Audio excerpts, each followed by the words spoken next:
So hi guys, இன்னைக்கு நம்ம இந்த வீடியோவில் எதை பற்றி பேச போகிறோம் அப்படின்னு பார்த்தீங்கன்னா, நம்ம மாரி செல்வராஜ் இயக்கத்தில் துருவ் விக்ரம் நடிப்பில் வரப்போகிற பைஜான் படத்தை பற்றி தான் இந்த வீடியோவில் நம்ம பேச போகிறோம். அண்ட் இந்த வீடியோ எதுக்கு பார்த்தீங்கன்னா, நம்ம பைஜான் படம்ன்றது உங்கள் எல்லாருக்குமே தெரியும். இது ஒரு கபடி வீரரை சார்ந்த ஒரு படம் அப்படின்னு சொல்லிட்டு. அண்ட் இந்த படத்தை ப்ரொடியூஸ் பண்ண போகிறது யார் அப்படின்னு பார்த்தீங்கன்னா, நம்ம டைரக்டர் பா ரஞ்சித்தோட நிலம் ப்ரொடக்ஷன்ஸ். அவங்க தான் இந்த படத்தை ப்ரொடியூஸ் பண்ண போகிறாங்க.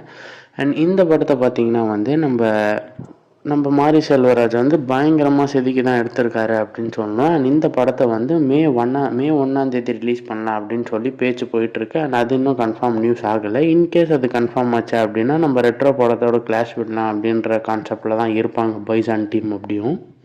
ஸோ இப்போ வரைக்குமே 2 டேரக்டர்ஸுமே ஒரு ஃப்ளாப் படம் கூட கொடுக்காதவங்க. அண்ட் இந்த படம் பயங்கரமான ஒரு எதிர்பார்ப்பில் தான் ரிலீஸ் ஆக போகுது. அண்ட் 2 டேரக்டர்ஸுக்குமே கிளாஷ் விட்டால் யார் ஜெயிப்பா அப்படின்றத கமெண்ட்ஸில் சொல்லுங்கள் காய்ஸ்.